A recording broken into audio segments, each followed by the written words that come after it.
stres didefinisikan sebagai suatu respon penyesuaian seseorang terhadap situasi yang dipersepsinya menantang atau mengancam kesejahteraan orang yang bersangkutan.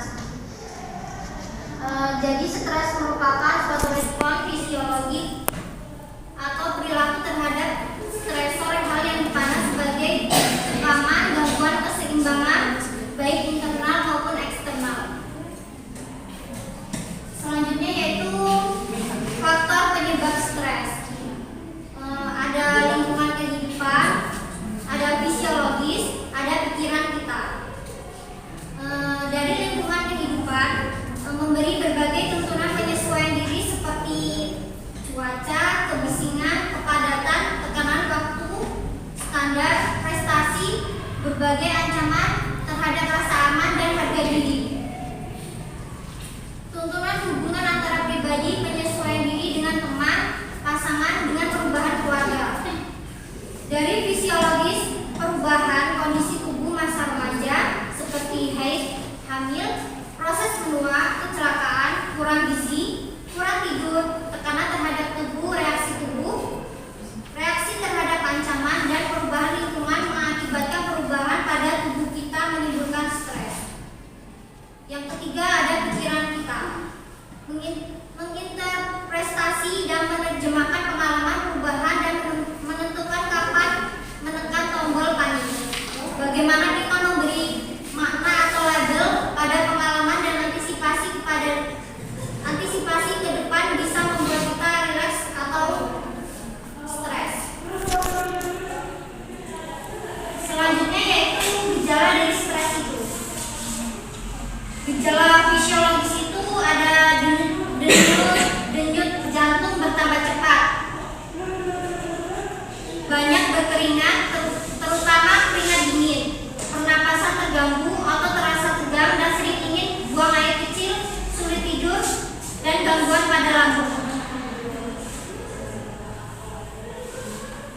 Gejala psikologis ada rasa gelisah, sering merasa bingung, sulit berkonsentrasi, sulit mengambil keputusan, tidak enak perasaan atau perasaan kewalahan.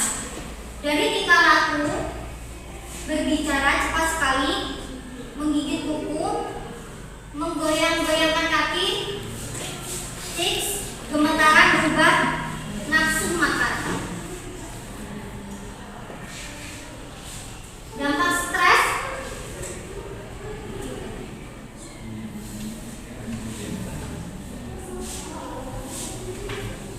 dari dampak fisiologis, dampak psikologis, dan dampak perilaku.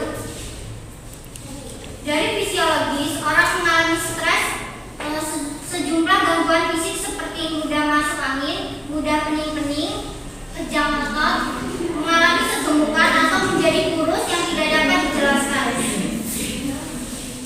Juga bisa menderita penyakit yang lebih serius seperti hipertensi.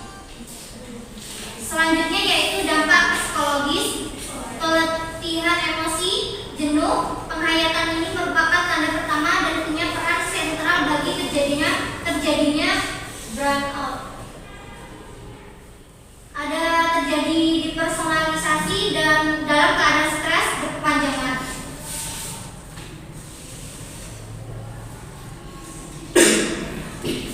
Selanjutnya ada dampak perilaku.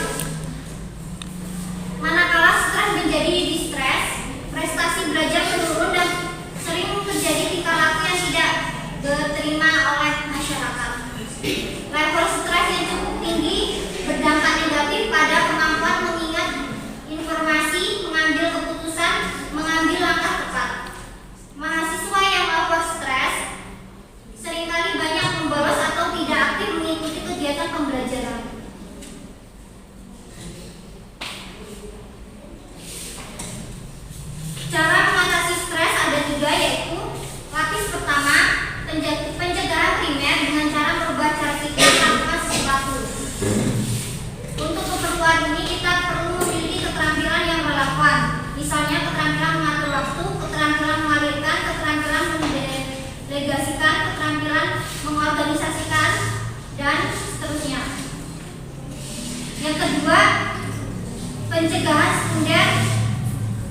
strateginya kita menyiapkan diri menghadapi stresor dengan cara olahraga, diet, rekreasi, istirahat.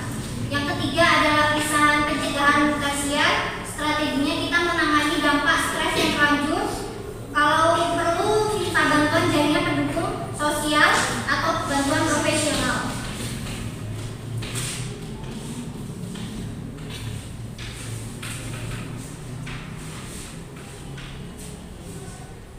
Selanjutnya yaitu langkah pengendalian stres itu sendiri. Ada merencanakan masa depan dengan lebih baik, menghindari membuat beberapa perubahan besar dalam saat bersama, menerima diri sendiri sebagai adanya, menerima lingkungan, berbuat sesuai kemampuan dan minat, membuat keputusan yang bijaksana, berpikir positif, membicarakan persoalan yang dihadapi dengan orang lain yang dapat dipercaya, memelihara kesehatan diri sendiri, membina persahabatan dengan orang lain, meluangkan waktu untuk diri sendiri jika merasa tegang dan letih, perlu istirahat dan rekreasi, melakukan relaksasi selama 10-15 menit setiap hari untuk mengendorkan ketegangan otot. Baik, terima kasih itu dari materi saya. Di sini kita relaksasi dulu ya. Iya Bu. Relaksasi gimana Bu? Kita tarik nafas lalu buangkan. Boleh. Nafas kita yang Ya. ayo 1, 2, 3.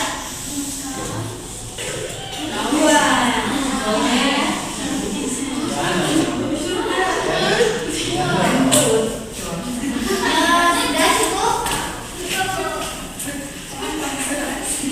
Di sini Ibu minta dari kalian perwakilan untuk menyimpulkan dari materi Ibu tadi ya.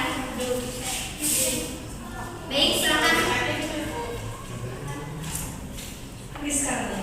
Ariska mau menyimpulkan. Oh, berarti tadi katanya. Sedikit Bu. Ayo, silakan. Kalian bisa menyimpulkan. Kayak gitu. Ayo Andi. Saya Bu. Di kalian simpulin kan? Simpulin ya Bu. Resiko yang lagi nih Bu. Serius. Jadi kesimpulannya Bu ya. Kesimpulannya yaitu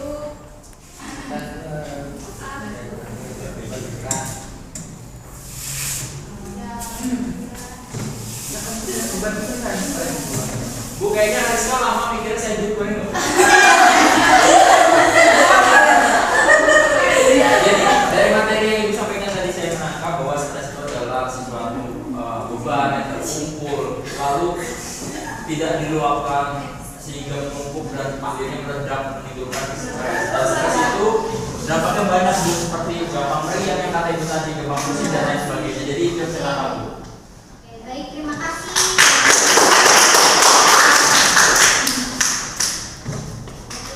Baik, sekian dari materi Ibu. Ibu akhiri ya. Jadi Ya, Bu. makasih Bu.